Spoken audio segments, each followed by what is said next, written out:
रहे हैं, क्या बिछाने दे रहे हैं। और ये भी मैं बता दूं साथ साथ में, यहाँ जितने लोग आते हैं उनमें से 35% 40% लोग ऐसे होते हैं जिन्हें यहाँ के सत्संग से कोई बात लेना देना नहीं है।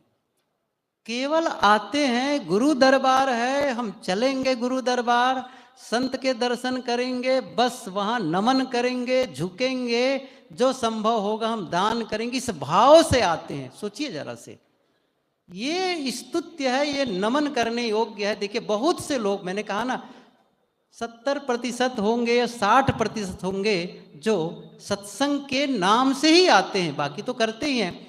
आप लोगों को पता है जितने लोग यहाँ बैठे रहते हैं, इससे ज़्यादा नहीं तो आधा से ज़्यादा लोग बाहर रहते हैं। क्या आप आते हैं सुनने के लिए? कोई, आप करो सत्संग, बस हमको तो दर्शन चाहिए, हमें तो प्रेम चाहिए, आपका आशीर्वाद चाहिए, ये भरोसा से आते हैं। सोचिए, और कोई कंप्लेन नहीं उनके मन में। और हम में से कई लोग होंगे, अच्छी सुविधा होगी तो भी मन में कंप्लेन चलता होगा, ऐसा होना चाहिए, वैसा होना चाहिए, ये होना चाहिए। इसी को ख़त्म करने के लिए सत्संग है। वही जो मन में चल रहा है ना, उसी को ख़त्म करना है। क्या करना है? स्वीकार भाव, जो मिला धन्यवाद। तो आप सबके द्वारा जो ये मिल रहा है, और ये जो संस्थान में जो संतजन करते, मैंने कितनी बार कहा, आप आते हैं तो आपके लिए बैठने की व्यवस्था, पानी की व्यवस्था, भोजन की व्यवस्था, बिछौना की व्यवस्था जो संतजन करते हैं, उनके प्रति ये पूरा परिवार, आप और हम सभी मिल करके जो उसका उपयोग कर रहे हैं, उनके प्रति बहुत बहुत धन्यवाद ज्ञापित करते हैं, आभार व्यक्त करते हैं। और आप लोग निश्चित रूप से जो इस प्रकार से सहयोग जो व्यवस्था दी है, या इसको हम नमन करते हैं। और इसके जैसे किचन की ओर सुबह से चले जाते हैं, हमारे बहुत ही सीनियर संत लोग चले जाते हैं, पूज्य साहब लोग चले जाते हैं, कमांड संभालते हैं, भक्त लोग आते हैं बाहर से, और भी माताएं जा कर के आलू छिलने में, पूड़ी बेलने में, देखो साधिकाएँ आई हुई हैं, इतना काम करती हैं साधिकाएँ। मैं उन साधिकाओं को भी नमन करता हूँ। जैसे हमारे संतजन लगे रहते हैं पूरी निष्ठा से, वे लोग भी हर चीज को मानती हैं कि हमारा काम, हमारा आश्रम, हमारा गुरु दरबार, मुझे वही करना है जो मैं अपने यहाँ करती हूँ, या हम सभी वही करते हैं। तो उन साधिकाओं के प्रति भी बहुत बहुत धन्यवाद, आभार व्यक्त करते हैं हम सभी। और हमारे एक डॉक्टर साहब हैं वहाँ, मारू जी, वहाँ दिलीप मारू जी, वो आते हैं गुजरात से, और सुबह से शाम तक खाते ही नहीं है, सही कहो तो एक खाते हैं 24 घंटे। वो गजब आदमी है, गजब है। सुबह शाम तक वो दवाइयाँ देते रह जाते हैं, बिना चुपचाप आएंगे, चेक करेंगे, देंगे। कितने उनके लिए दिल से धन्यवाद का भाव जगता है। ऐसे ही बहुत निष्ठावान, नाम लिखने वालों को देखो, पुस्तक बेचने वाले बेचारा तो वही जाने, सुबह से शाम तक बैठे रहते हैं पहले से, उनके लिए कोई ड्यूटी परिवर्तन नहीं। सुबह भंडारी शाम को नहीं, शाम को भंडारी सुबह नहीं। पुस्तक वाले सुबह कौन? वही। दोपहर कौन? वही। शाम को कौन? वही। होता है ना। नाम लिखने वालों को वही, आसन देने वालों को वही। सब कुछ, कुछ लोग हैं जो लगातार ड्यूटी करते रहते हैं अनवरत रूप से। उन सबके प्रति दिल से हम सभी धन्यवाद देते हैं, आभार व्यक्त करते हैं। और एक और जी हैं, अशोक जी, मारू जी के साथ में, जबलपुर से, वे भी उनके लिए भरपूर सहयोग दे रहे हैं। उन सबके प्रति भी धन्यवाद। और हमारे जो माइक मास्टर हैं ना साथी लोग, हाँ बताओ, ये हमारे ये जितने टीम हैं माइक ऑपरेट करने वाले, देखो कितने लोग आए हैं उधर मध्य प्रदेश नरसिंहपुर तरफ से, भाई लोग करते हैं। भजन गायक लोग आते हैं हर बार। गुरशरण जी को बहुत बहुत धन्यवाद, उनके बिना तो अब लगेगा, जब नहीं आएंगे का साल ना, हम लोग बहुत कहेंगे कहाँ चला गया, कहाँ चला, कमी लगेगी कि नहीं लगेगी। फिर भी आते हैं ऐसे गायक और ऐसे कार्यकर्ता जो माइक ऑपरेट कर रहे हैं, हमारे साथी लोग हैं, ये वीडियो रिकॉर्डिंग कर रहे हैं जिसको आपको फिर से सुनने को अवसर मिला। और यहाँ से 1000 किलोमीटर दूर बैठे हैं, उनको भी यहाँ का आनंद दे रहे हैं। उन सभी भाई बंधुओं से के प्रति आभार व्यक्त है, धन्यवाद ज्ञापित करते हैं। और आप सबके प्रति सत सत नमन है। जो आप जनता जनार्दन है ना, सत सत नमन है। जिसको साहब ने एक दिन कह रहे थे, सरगुण की करी सेवा। आप सगुण भगवान हैं, जिसको कबीर साहब जी ने कहा है। आप अवसर देते हैं संस्थान को, हम सबको, आप सबके प्रति बहुत बहुत धन्यवाद और आभार। आते रहें इसी प्रकार, सेवा का अवसर देते रहें, सत्संग लाभ लेते रहें। सब प्रकार से आप लोगों का जो भी संभव होगा वो व्यवस्था की जाएगी। और एक बात अभी मेरे कान में मेरे साथी ने कहा, एक आदमी 3 दिन से लगातार उस कूड़े को उठा उठा करके फेंक रहे हैं सिर पर, समझ रहे हैं ना? मेरा दिल नमन करता है उनको, उनके प्रति एक बार जरूर ताली बनती है सचमुच। और ये माताएं झाड़ू लगाने लगती है इस पंडाल व्यवस्था में। मेरे साथी लोग कितना, मैं यहीं बैठे बैठे भैया ये करो वो करो, सब लोग बेचारे लोग सुबह से आकर इसकी पंडाल देखो, जब आप लोग आए होंगे उसके पहले सब बिछा हुआ मिला, पूरा बिछा करके इसको क्लीन कर दिया जाता है, झाड़ू लगा दी जाती है। जब आते हैं कैसे दिखता है, चमकने लगता है। लेकिन इसके पहले का राज है, सुबह से हम लोग लगे रहते हैं, आ करके हमारे साथी लोग लगे रहते हैं, तब जा कर के बैठक व्यवस्था हो पाती है।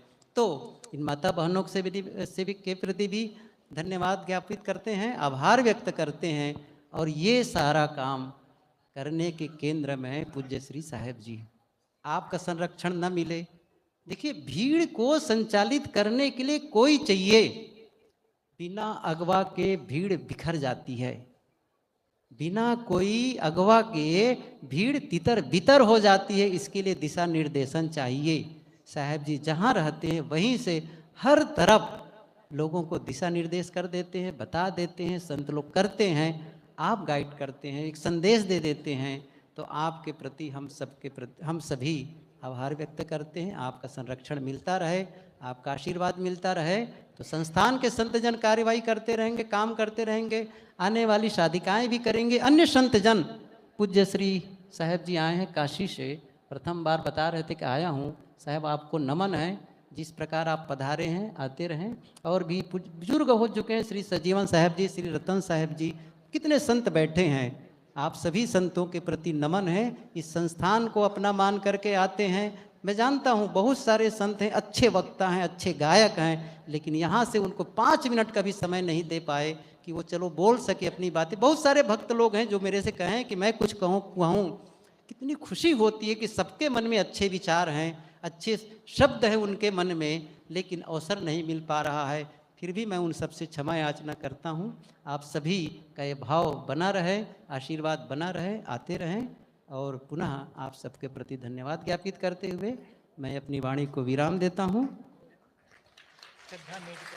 हाँ हाँ हाँ जी जी। मेडिकल स्टोर हैं यहाँ पर, Chadha medical store, बालसन medical store और बालसन चौराहा से वहाँ पर से सुभाष मेडिकल स्टोर, ये हर साल आता है। ये मैं कितनी बार देखा सुना। और गुरुवेन साहब जी अच्छी तरह जानते हैं इसके बारे में। वो बता रहे थे कि वहाँ से मेडिकल स्टोर से लो दवाई बांटो लोगों को, क्यों? आप स्वस्थ रहें। सोचो तो आप स्वस्थ रहें। पैसा लिया गया बताओ? कोई डॉक्टर पैसा मांगा आपसे? नहीं मांगा। सही है कि नहीं है? कौन? वो लोग दे रहे हैं। हमारे भक्त लोग आए, स्वस्थ रहें। उन मेडिकल स्टोर वालों के प्रति भी बहुत बहुत धन्यवाद हम ज्ञापित करते हैं। आप सब स्वस्थ होकर के जाएं, सुंदर विचारों के साथ जाएं और इन विचारों को अपने घर में जाके जिएं। इन्हीं शुभकामनाओं के साथ वाणी को विराम और निवेदन पूज्य श्री साहेब जी से अब जो भी समय बचा है आप आशीर्वचन दे करके लाभान्वित करें साहेब बंदगी।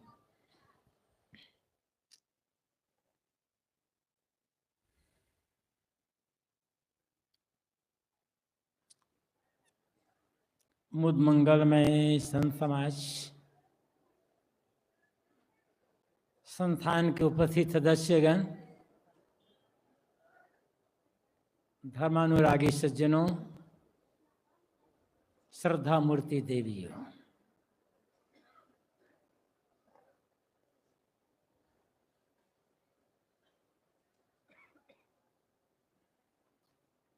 कबीर पारक संस्थान प्रयागराज का 47वां वार्षिक अधिवेशन का आज अंतिम दिन है।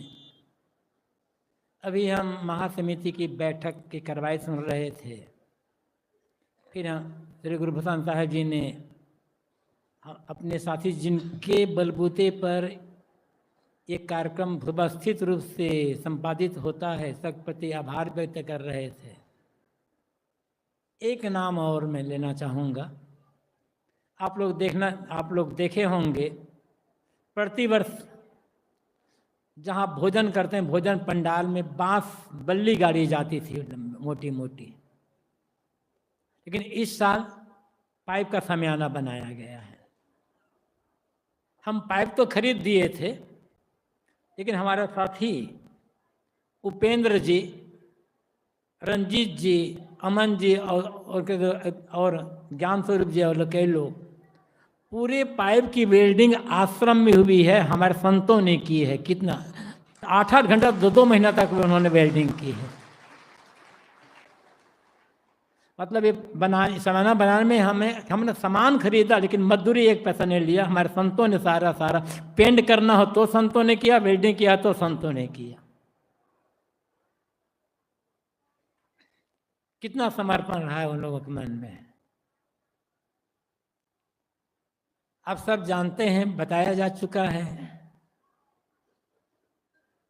1977 में गुरुदेव जी ने यहाँ एक छोटे से संस्थान की स्थापना की थी। ये सोचा नहीं गया था कि धीरे धीरे करके संस्थान का विकास इस रूप में होगा।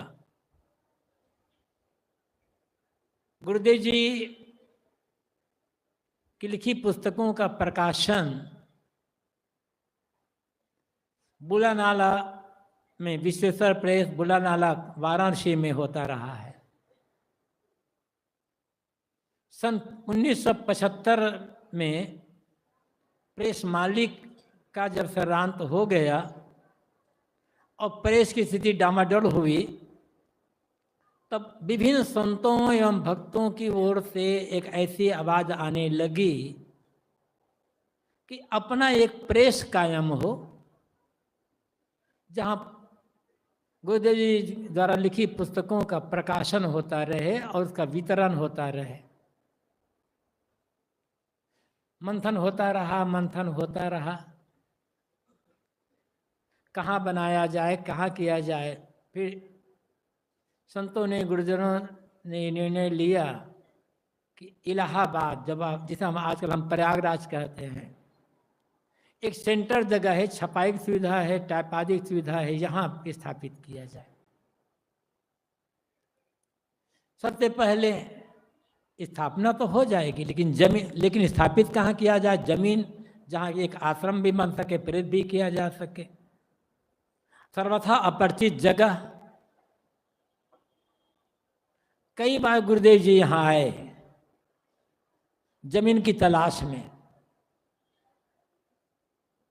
2 बार मैं गुरुदेव जी के साथ आया था। 76 में गुरुदेव जी जब यहाँ जमीन तलाश करने आए थे, तब सुबह गुरुदेव जी को स्नान करा देता, गुरुदेव जी जलपान कर लेते थे और खड़ाऊ पहनकर, चप्पल नहीं पहनते तब गुरुदेव जी समय, खड़ाऊ पहनकर 8-9 बजे से लेकर के 4-5 बजे तक इलाहाबाद की गली गली में घूमते थे। जमीन कहाँ करें, किस क्षेत्र में जाए, कैसे करते। धीरे धीरे इधर पता चला, तब इस क्षेत्र में आए। एक प्लाट खरीदा गया। प्लाट खरीदने में कलकत्ता निवासी सम्मानित श्री प्रेम प्रकाश जी ने काफ़ी कुछ सहयोग किया था, फिर हम लोगों ने किया और फिर एक प्लाट खरीद करके किराए के मकान पर 15-16 महीने निवास किया गया। अब फिर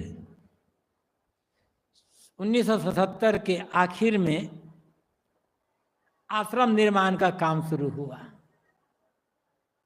प्रीतम नगर में। तब तो यहाँ कुछ था ही नहीं। शुरू के 3 कमरे, एक बरामदा, एक निर्माण शुरू किया गया। जब आश्रम का निर्माण शुरू किया गया, तब गुरुदेव जी के पास मात्र 1000 रुपये थे और 1000 रुपये से इस संस्थान की स्थापना हुई। लेकिन गुरुदेव जी ने कहा था, मांगना किसी से नहीं है, आश्रम बना रहे हैं, स्थापित कर रहे हैं, प्रेस लगाना है, मांगना किसी से नहीं है।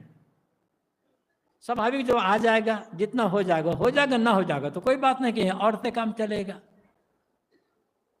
लेकिन आश्रम निर्माण शुरू हुआ, बिना मांगे आप सबके बीच से, संतों भक्तों के बीच से सहयोग आना शुरू हुआ। फिर प्रीतम नगर में सामने के 3 कमरे, बरामदा और ऊपर का एक और कमरा हॉल निर्मित हुआ। धीरे धीरे धीरे करते इसका विकास हुआ। यहाँ जो संस्थान की स्थापना हुई, गुरुदेव जी ने लिखा भी अपनी किसी पुस्तक में से, मैं ख्याल नहीं हो रहा है, लेकिन अक्सर गुरुदेव जी कहा करते थे। और आज के दिन अंतिम में जब कार्यक्रम समापन होता था, गुरुदेव जी उपस्थित जब थे हम लोगों के बीच, तब अक्सर गुरुदेव जी के मुख से आप लोगों ने बात सुनी होगी। यहाँ गुरुदेव जी ने एक छोटा सा आश्रम का निर्माण जो किया था, तो गुरुदेव जी कहा करते थे, यहाँ प्रयागराज में आश्रम निर्माण का मुख्य 2 उद्देश्य, एक तो गुरुदेव जी अनंत संतोषलाल जी की पुस्तकों का प्रकाशन, और साथ साथ उसका वितरण, प्रकाशन भी हो, उसकी व्यवस्था भी हो स्टॉक रखने की, और साथ साथ उसका वितरण भी हो। तो ये मुख्य उद्देश्य था। दूसरा उद्देश्य गुरुदेव जी का, गुरुदेव जी कहा करते थे, अच्छे साधुओं का निर्माण। तो गुरुदेव जी जो पहला उद्देश्य रखे थे, पुस्तकों का प्रकाशन, उसकी व्यवस्था, स्टॉक रखना, हिसाब किताब रखना, और उसका वितरण,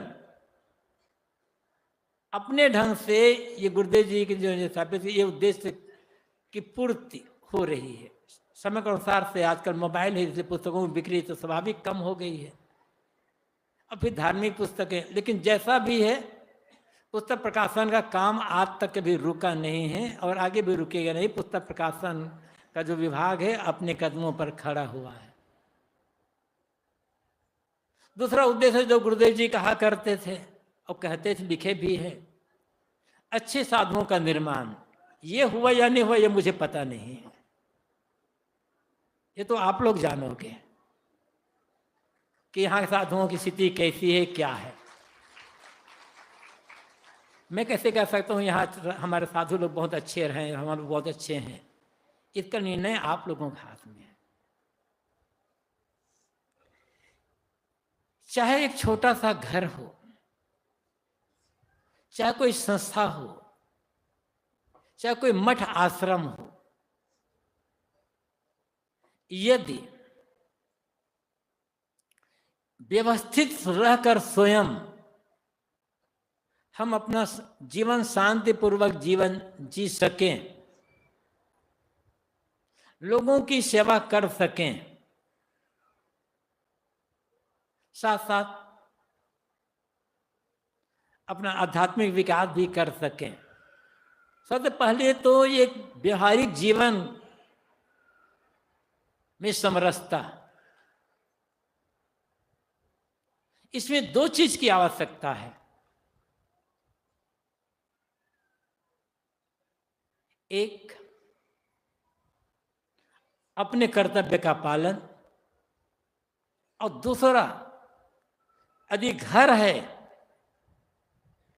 तो घर के जितने सदस्य हैं परिवार में, सबके लिए, छोटे बड़े सबके मन में, सबके लिए अटूट विश्वास।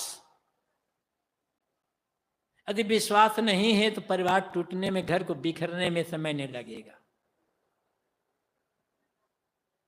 और किसी मठ में, संस्था में, आश्रम में रहने वाले जो सदस्य हैं, जो संत हैं, उनमें परस्पर में विश्वास नहीं है, तब तो चल ही नहीं पाएगा। संदेह है, फूट है, तब महाभारत में श्री कृष्ण ने कहा था, श्री कृष्ण को समझाते हुए, राय देते हुए नारद ने कहा था, भेदात विनाशा संघानाम, भेद पड़ने पर, फूट पड़ने पर किसी भी संघ का विनाश हो जाता है। और फूट क्यों पड़ती है? स्वार्थ भावना, अधिकार लालसा और अविश्वास। जहां ये तीन है, न घर व्यवस्थित रहेगा, न कोई मठ व्यवस्थित रहेगा, न आश्रम, न कोई संस्था व्यवस्थित रहेगी। विश्वास के लिए अत्यंत आवश्यक है स्वार्थ भावना और अधिकार लालसा का त्याग। और सौभाग्य से जिस संस्था में, जिस आश्रम में हम बैठे हैं, इसकी स्थापना से लेकर आज तक, जब गुरुदेव जी थे तब, और गुरुदेव जी का शरीर हमारे बीच नहीं रहा आज तब, आश्रम में रहने वाले जितने संत साधक हैं, सीनियर जूनियर नए पुराने,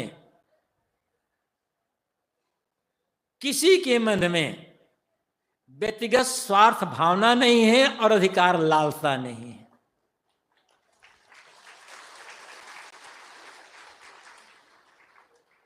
मैं इतना करता हूं तो मुझे ऐसा पद मिले, मुझे ऐसा अधिकार मिले, ऐसी मेरी प्रशंसा हो, किसी के मन में नहीं है। सबकी कार्य क्षमता अलग अलग होती है, सबके समझने का ढंग भी अलग अलग होता है। कोई कम करता है, कोई ज्यादा करता है, कोई स्थूल मेहनत करता है, कोई सूक्ष्म मेहनत करता है, किसी का काम बहुत स्थूल है, किसी काम लिखने पढ़ने का है। वो तो अलग अलग योग्यता होती है, अलग अलग ड्यूटी होती है। लेकिन जो भी है, जैसा भी है, किसी को पद की लिप्सा नहीं है और अधिकार भावना नहीं है। सामूहिक सहयोग की भावना। आप देखते हैं ना, कार्यक्रम होता है, आप सब आते हैं और आपके निवास, आपके भोजन, आपके जलपान या सब अन्य और पता नहीं चलेगा आपको कि इनकी व्यवस्था कौन कर रहा है।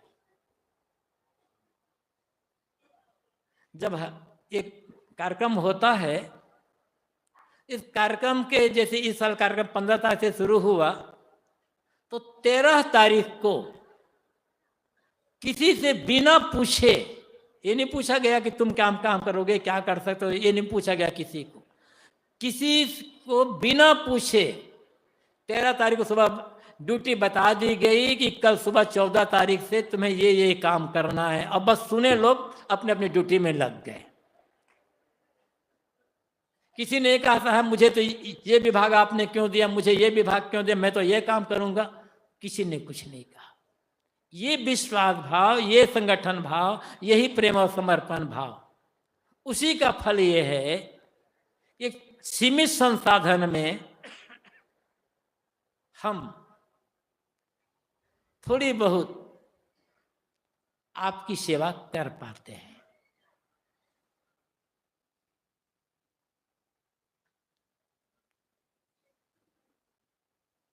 और जैसा अब तक चल रहा है, ये 47 साल हो गए इस संस्थान का निर्माण हुए, जैसा अब तक चल रहा है, इसके आधार पर हम कह सकते हैं आगे भी हमारे साथियों में, संतों में, साधकों में यही प्रेम, विश्वास और समर्पण का भाव बना रहेगा।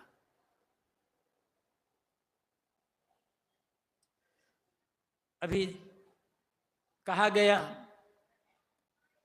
संस्थान के अध्यक्ष श्री कृपा साहब जी को आप कुछ बोले, कुछ उन्होंने बस 2 लाइन पर समाप्त कर दिया। आप जानते हैं, सुबह आप जब जलपान करते हैं ना, आज मैं निकला लगभग 3:50 सुबह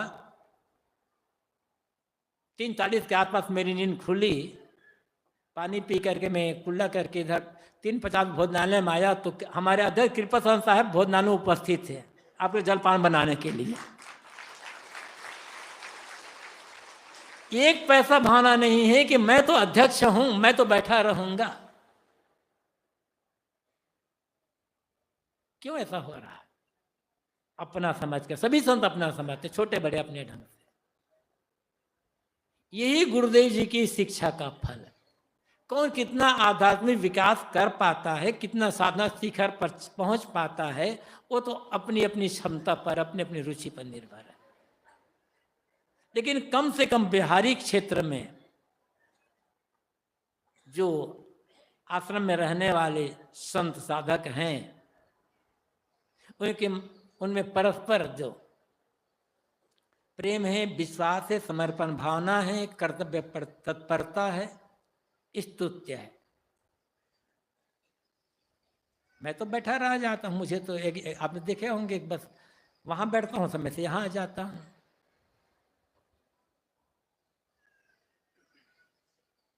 लेकिन आप सब इतना आते हैं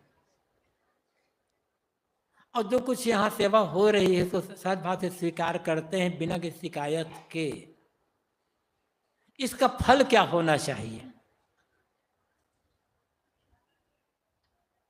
इसका फल होना चाहिए आंतरिक शांति, आध्यात्मिक विकास। बिहार क्षेत्र में परस्पर में प्रेम, समता, एकता का भाव, अधिकार लालसा, स्वार्थ भावना का त्याग, कर्तव्य तत्परता, इस सब से हमारा बिहारी क्षेत्र तो उज्जवल रहेगा। और जब बिहारी क्षेत्र उज्जवल रहेगा तभी हम परमार्थ के क्षेत्र में आगे कुछ बढ़ सके। यदि हमारा व्यवहार गड़बड़ है, उलझा हुआ व्यवहार है, तो ध्यान चिंतन साधना का काम बनने वाला नहीं है।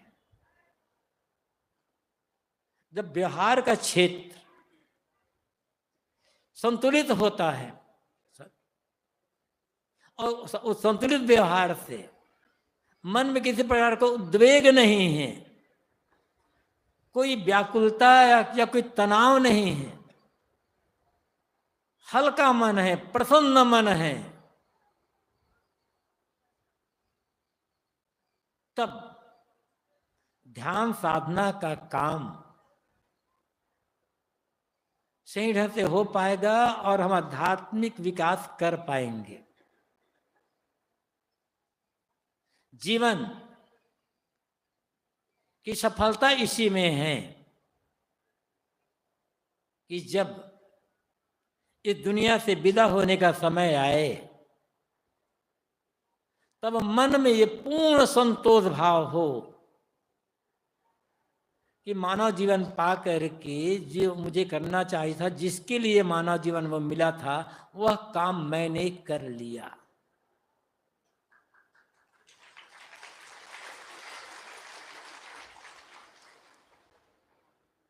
इसी के लिए तो हम कर रहे हैं ना, सब कुछ हम कर रहे हैं, आप कर रहे हैं। सत्संग क्यों हो रहा है?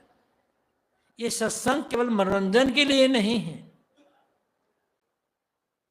और आप आते ही हैं, कहाँ कहाँ से ट्रेन में रिजर्व, किसी की रिजर्वेशन है, किसी की रिजर्वेशन नहीं है, रिजर्वेशन है भी तो उसके भी सीट मिली नहीं मिली, भूखे प्यासे सिर पर गठरी लादे आप आते हैं। कितनी निष्ठा है आपके मन में। और हमारा जो आश्रम है और आश्रम में रहने वाले जो संत हैं, उनके लिए आपके मन में कितना प्रेम है, कितनी श्रद्धा है, अद्भुत है। तभी आप इतने कष्ट उठा करके, कठिनाई सहन करके आते हैं। और कोई कहीं पड़ा, कोई कहीं पड़ा है। क्यों? आपको यदि लग रहा है कि यहाँ आने से हमें एक दिशा मिलेगी, ज्ञान की दिशा, जीवन निर्माण की दिशा, आत्म शांति की दिशा, आत्मविकास के आगे क्षेत्र आगे बढ़ने की दिशा मिलेगी, इसी भाव लेकर के आते हैं। अब प्रतिवर्ष आते हैं। तो हमें और आपको दोनों को मिल करके काम तो अपना अपना करना पड़ेगा, लेकिन दोनों का सहयोग लेकर के उसी दिशा में आगे बढ़ना है। जो जहां रहें, आप घर में रहते हैं, घर का कामकाज करते हुए, जो भी जिम्मेदारी है आपका जीवन निर्वाह, जो भी काम करते हैं वो काम करते हुए, और आश्रम में रहने वाले, किसी भी आश्रम में रहने वाले जो संत हैं, वे अपने आश्रम की सेवा का काम करते हुए समय निकाल कर ध्यान साधना में बैठे। मन नहीं लगता है तो भी बैठे। नेम जगावे प्रेम को कहते, एक नियम बना लें कि मुझे इतने समय, सुबह का समय हो, शाम का समय, जैसे आपकी सुविधा हो, जो ड्यूटी आपके हो उसके अनुसार से ये नियम बना ले कि रोज इतने समय और इस समय मुझे ध्यान साधना स्वाध्याय का काम करना है। किसी भी मठ में रहने वाले जो संत हैं उनका मुख्य काम तो यह है। आश्रम का निर्माण ही होता है आध्यात्मिक प्रगति के लिए, कल्याण साधना के लिए। और यदि आश्रम में रहने वाले जो संत हैं, कोई भी आश्रम है, वहाँ न सत्संग होता है, न तो ध्यान साधना का काम होता है, तो फिर आश्रम निर्माण का उद्देश्य पूरा नहीं हो पाता। तो चाहे आप गृहस्थी में रहते हैं तो और मठ में रहते हैं तो नियमित रूप से सभी को ध्यान साधना भजन स्वाध्याय के लिए समय निकालना होगा।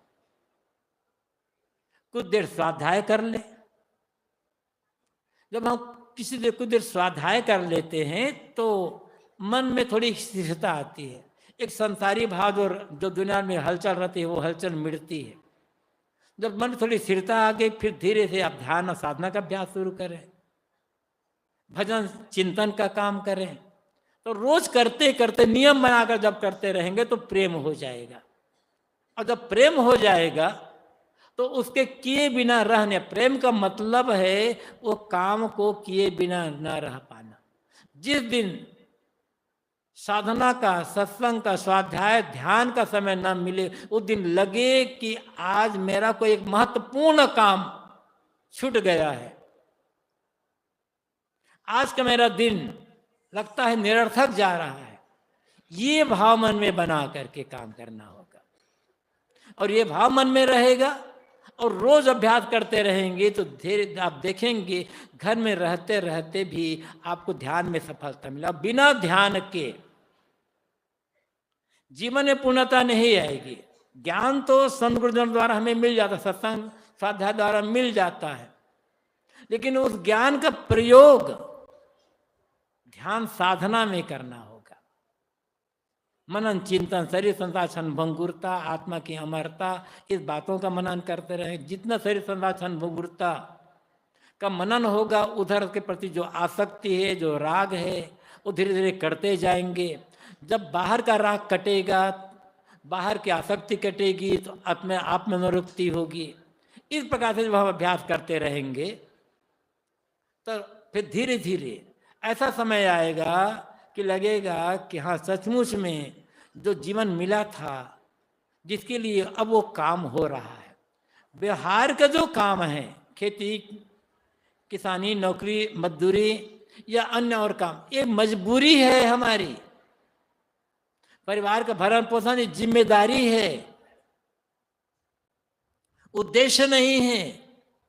उद्देश्य आत्म शांति, आत्म कल्याण है। और इसके लिए साधन स्वाध्याय, सत्संग, ध्यान, साधना, भजन है। तो दो ही बात होगी। जो जीवन निर्वाह, जो जीवन यात्रा के संगी साथी हैं, चाहे वो घर के सदस्य हों, चाहे मठ में रहने वाले संत साधिकाएं हों, उनके लिए मन में प्रेम, विश्वास और सेवा का भाव बना रहे। और ये सब करते हुए भी अपने लिए आध्यात्मिक विकास के लिए निष्प्रियता, निष्कामता, अनासक्ति का भाव, जब ये दोनों हैं, प्रेम, विश्वास, सेवा है, तो घर परिवार का वातावरण स्वर्ग जैसा लगेगा। और फिर ये सब करते हुए जब निष्प्रियता रहोगी मन में, निष्कामता और अनासक्ति रहेगी मन में, तो आत्मिक विकास, आत्मशांति दिशा में हम बढ़ पाएंगे। इसलिए दोनों दिशा हमें साधने की आवश्यकता होगी। गुरुदेव जी ने इस आश्रम का जो निर्माण किया उसके पीछे उद्देश्य है रहा है। अब हम कितना उसमें चल रहे हैं ये तो विचारणीय है, और इसका निर्णय आप लोग भी करेंगे। लेकिन यही है कि जैसे आप लोग प्रतिवर्ष आते रहते हैं, विश्वास से आगे भी आते रहेंगे, और यहाँ से प्रेरणा लेकर के जा कर के ध्यान साधना का अभ्यास करते हुए जीवन निर्माण दिशा में आगे बढ़ेंगे। संत आश्रम में रहने वाले संत भी यही काम करें ताकि हमारा जीवन सफल हो और हम सेवा के साथ साथ करके मोक्ष का भी काम कर सकें। सबके लिए जो संत विराजमान हुए हैं, जो आए हैं, उन संतों प्रति आभार व्यक्त करते हुए, जिन संतों ने इस कार्यक्रम को व्यवस्थित रूप से संपादित करने में सहयोग किया, तन मन से समर्पित होकर उन संतों के लिए, और आप सब प्रति जो आए दूर दूर से इस कार्यक्रम शोभा बढ़ाए, आप सबके प्रति आभार व्यक्त करता हूं और शुभकामनाएं भी करता हूं कि सेवा और सत्संग का लाभ लेते मोक्ष दिशा में आगे बढ़ें। इन्हीं शुभकामनाओं के साथ अपनी वाणी को यहीं पर विराम देता हूं।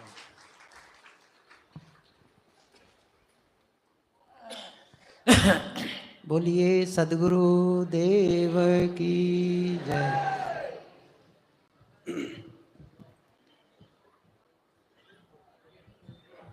अरे हाँ, बताना भूल ही गए। ये सामने जो रस्सी बंधी है और वो जो खंबे है, निकाल लो भैया उसको। हाँ हाँ हाँ, खूंटा भी उखाड़ लो। हाँ हाँ, उठा लो। हाँ ठीक है। अब गुरु पूजा का कार्यक्रम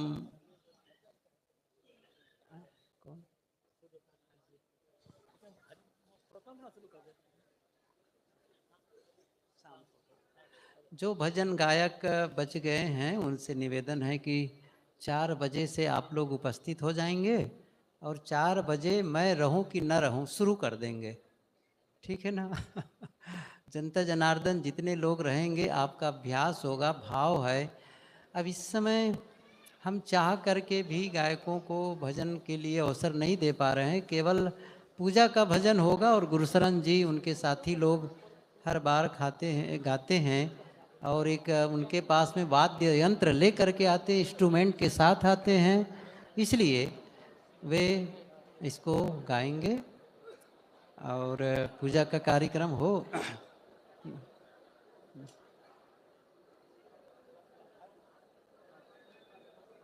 शाम का कार्यक्रम, अब देखिए पूजा आरती का मतलब नहीं कि कार्यक्रम समाप्त हो जाएगा।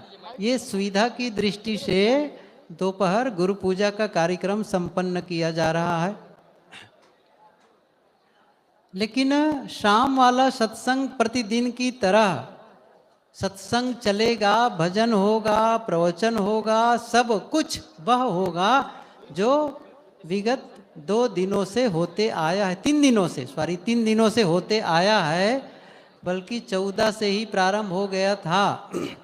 वो चलेगा 14, 15, 16 3 दिन हुए हैं, आज भी होगा, ठीक है, आज भी होगा। तो भजन आप लोग सुनेंगे।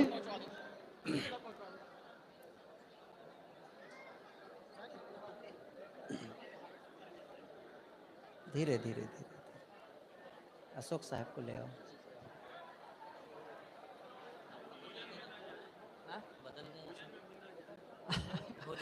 भोजन में जाओगे तो बैठे रहोगे, जाओ। भोजन में अभी कोई ना जाए, वहाँ भोजन मिलेगा भी नहीं, क्योंकि हमारे सभी साथी यहाँ उपस्थित हैं, वहाँ आपको कौन भोजन देगा। कृपया आप सबसे निवेदन है, कुछ देर आप सब यहीं, जैसा कि पूर्व में आपने शांति व्यवस्था का परिचय दिया, आप सबसे विनम्र अनुरोध है कि आप सब भोजनालय की ओर प्रस्थान न करें, यहीं पर यथास्थान आप बैठे रहें। संत महात्माओं से निवेदन है कि पूजा का कार्यक्रम प्रारंभ होने जा रहा है, जो इस परिसर में, आश्रम परिसर में, हाँ आश्रम परिसर में कहीं भी आसपास घूम रहे होंगे या कहीं भी हो, सबसे निवेदन है कि आप पंडाल मंच पर आ जाएं, मंच के पास आ जाएं गुरु पूजा के समय।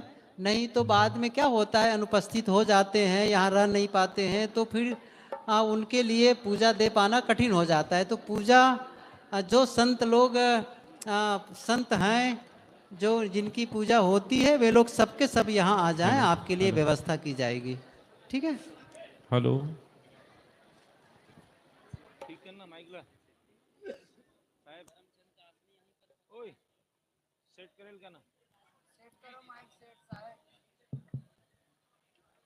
Hello, hello, hello, check check, hello, hello, hello, hello, check, hello.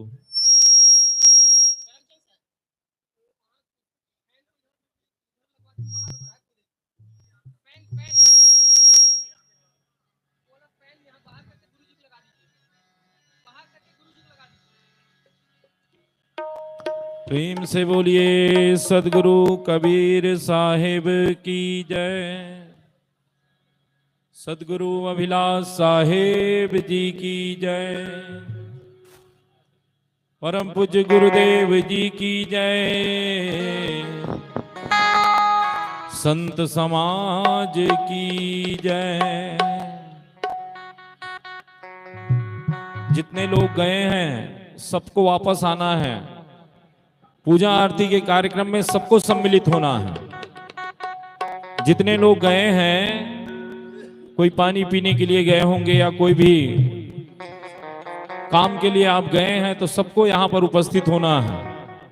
पूजा आरती के कार्यक्रम में सबको शामिल होना है। सारे तीर्थ धाम आपके चरणों में, सारे तीर्थ धाम आपके चरणों में, हे गुरुदेव प्रणाम आपके चरणों में। सारे तीर्थ धाम आपके चरणों में,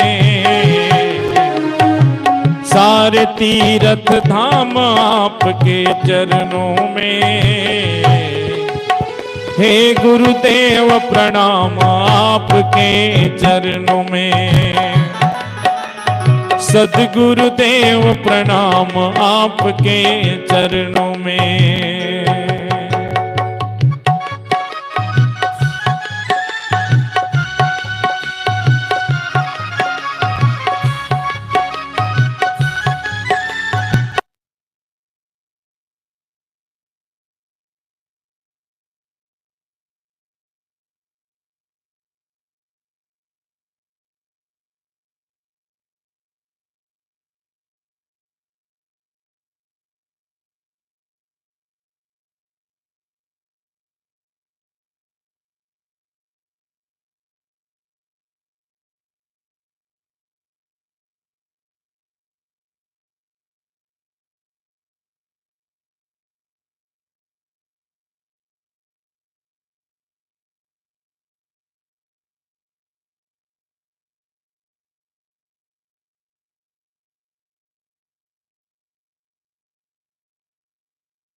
वकील जाम नहीं हो यहाँ वाले बहादुर वाले कलकत्ता वाले बहादुर अग्रवाल जी आपका इंतजार कर रहे हैं।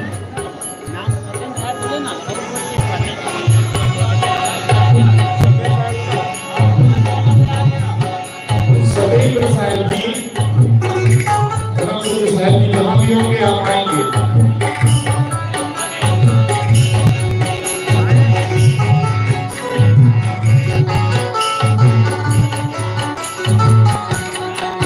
चरणों में गुरुवर के करते हैं वंदना, चरणों में गुरुवर के करते हैं वंदना, स्वीकार कीजिए दास की अर्चना, स्वीकार कीजिए दास की अर्चना।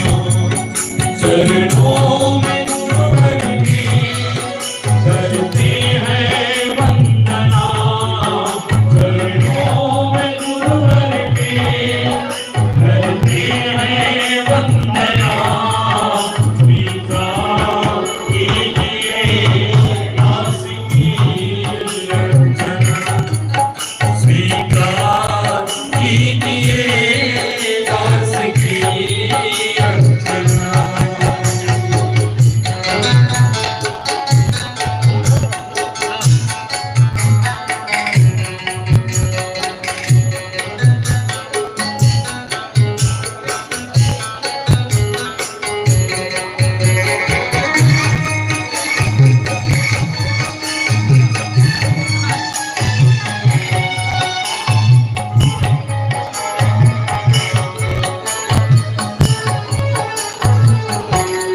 गुरुवर आप दयालु हैं, दयावान हैं, गुरुवर आप दयालु हैं, दयावान हैं, करते रहते सदा हम पर एहसान है, करते रहते सदा हम पर एहसान है, भूल क्षमा कर देते हैं, अपने चरणों में लेते हैं, स्वीकार कीजिए दास की अर्चना, स्वीकार कीजिए दास की अर्चना।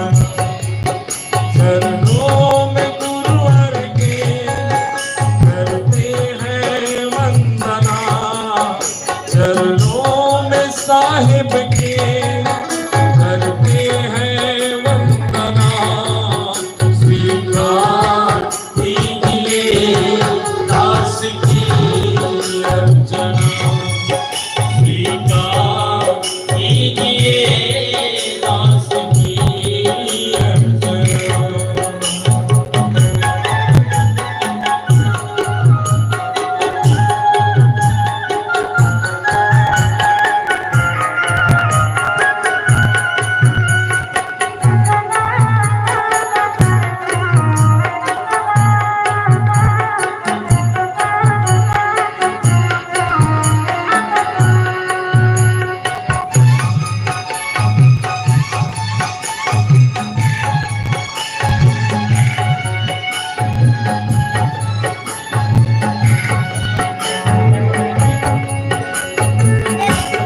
हम तो भटक रहे थे अंधकार में, हम तो भटक रहे थे अंधकार में, कोई मंजिल न देखी संसार में, कोई मंजिल न देखी संसार में, प्रेम का दीपक जला दिया और भक्ति का मार्ग दिखा दिया, स्वीकार कीजिए दास की अर्चना।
मैंने गुरुवर से वरदान मांगा है मैंने गुरुवर से वरदान तेरी कृपा बनी रहे, तेरी कृपा बनी रहे जब तक है जिंदगी। मांगा है मैंने साहिब से वरदान मांगा है मैंने साहिब से वरदान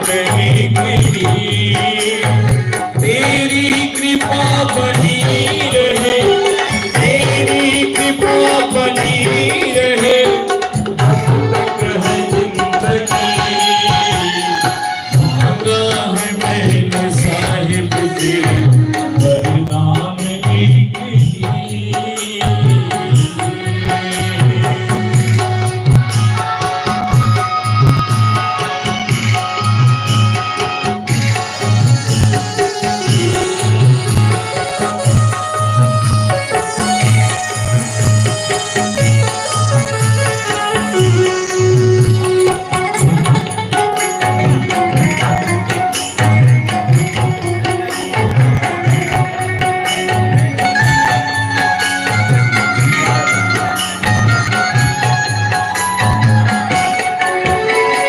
जिस पर गुरु का हाथ है वो पार हो गया, जिस पर गुरु का हाथ है वो पार हो गया। जो भी आएंगे भोजन में आरती गाइए। हेलो हेलो, थोड़ा सा पीछे हो जाइए। आप सबको आरती करने का मौका मिलेगा, इसलिए थोड़ा सा पीछे हो जाइए। पहले संतों को करने दीजिए, उसके बाद आप लोग करिएगा। और एक बार आरती घुमा करके दूसरे को मौका दीजिए, पीछे हटते जाइए, ध्यान रखिए। प्रेम से बोलिए सदगुरुदेव की जय। आरती हो गुरु आरती हो, आरती हो गुरु आरती हो, आरती गरीब निवान साहिब आरती हो, आरती गरीब साहिब आरती हो, आरती गरीब निवान साहिब आरती हो, आरती गरीब साहिब आरती हो।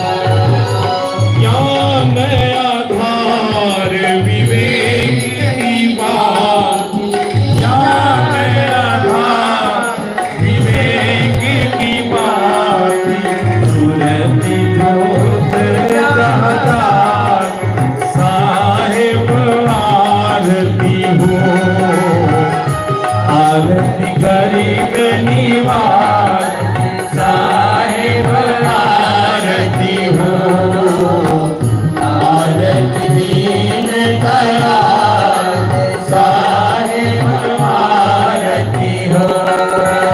आरती करो सदगुरु साहिब की, आरती करो सदगुरु साहिब की, सब संत समान साहिब आरती हो, आरती गरीब निवास साहिब आरती हो, आरती दीन दयाल साहिब आरती हो, आरती गरीब निवास साहिब आरती हो।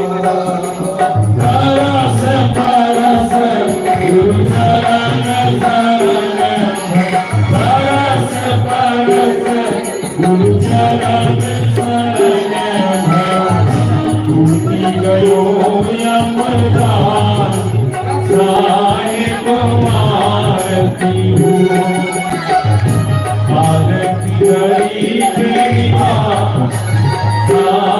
को आरती हो,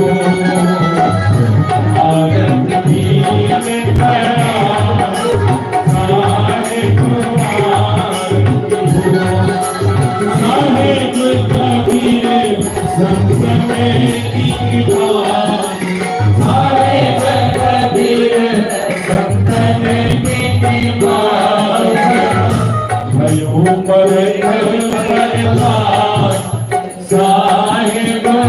आरती हो, आरती करी साहेब आरती हो,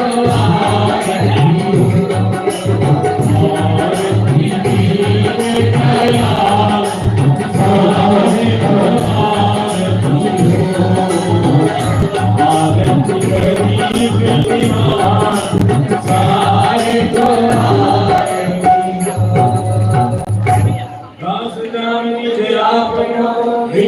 साहेब होकर जोर के गुरु शरणागत को, काम क्रोध मद लोभ में चित में रहो भुलाए, वीरदास प्रभु नामी के नीचे बंद छुड़ा, हम दृष्टि महामलिन है खाली माली के भी, दया कई गुरु को दिए मैं हूँ अधमती, कागजाल बहु फेर में कर मैं निपट गंवार, शरण आए की लाज है साहिब लीजिए उबार, मन वच कर्म गुरु साधु से टूटे नाम मने, बंदी छोड़िया दीजिए वरदान सदा रखे, साहिब के दरबार में कभी काहुकी नाई, बंदा मोहि पावे नहीं चूक चाकरी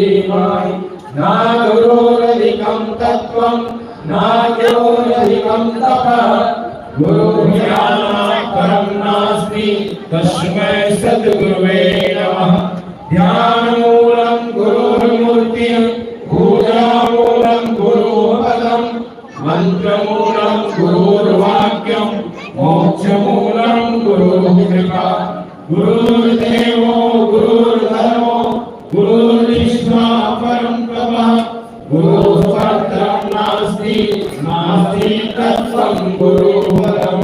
जिंदगी करने के लिए थोड़ा बैठिए पीछे हटके थोड़ा। बंदो सद्मुख पाय की शीश भेंट धर्मा, वचन उचारो बंदगी सत्य प्रेम के साथ, साहेब बंदगी साहेब बंदगी साहेब बंदगी साहेब। प्रेम से बोलिए सदगुरु कबीर साहेब की, सदगुरु अविनाश साहेब की, परम पूज्य गुरुदेव जी की, पारक सिद्धांत के महापुरुषों की, विश्व के सब संत जन की, भक्त समाज की, कोई आज की आनंद की, साहेब बंदगी साहेब।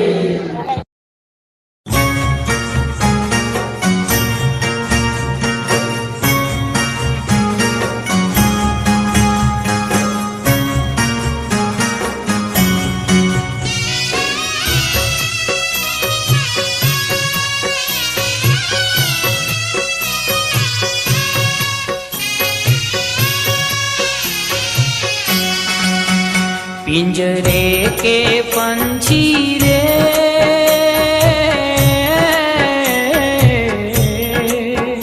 तेरा दर्द न जाने को, तेरा दर्द न जाने को, पिंजरे के पंछी रे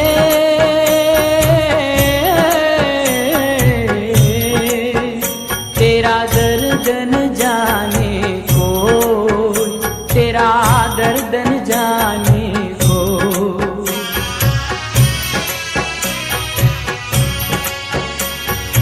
बाहर से तू खामोश रहे तो भीतर भीतर रोई रे, भीतर भीतर रोई, तेरा दर्द न जाने को,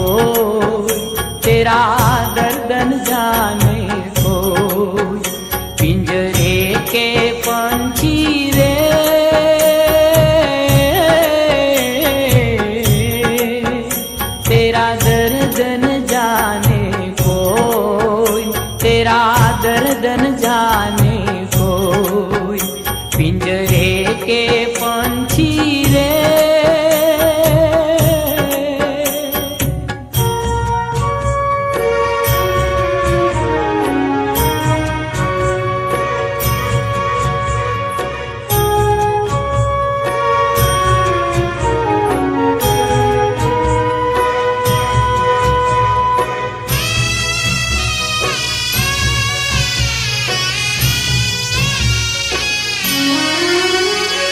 कहे न सके तू अपनी कहानी, तेरी भी पंछी क्या जिंदगानी रे। कहे न सके तू अपनी कहानी, तेरी भी पंछी क्या जिंदगानी रे। विधि ने तेरी कथा लिखी, आंसू में कलम डुबोई, तेरा दर्द न जाने कोई, तेरा दर्द न जाने कोई, पिंजरे के पंछी रे।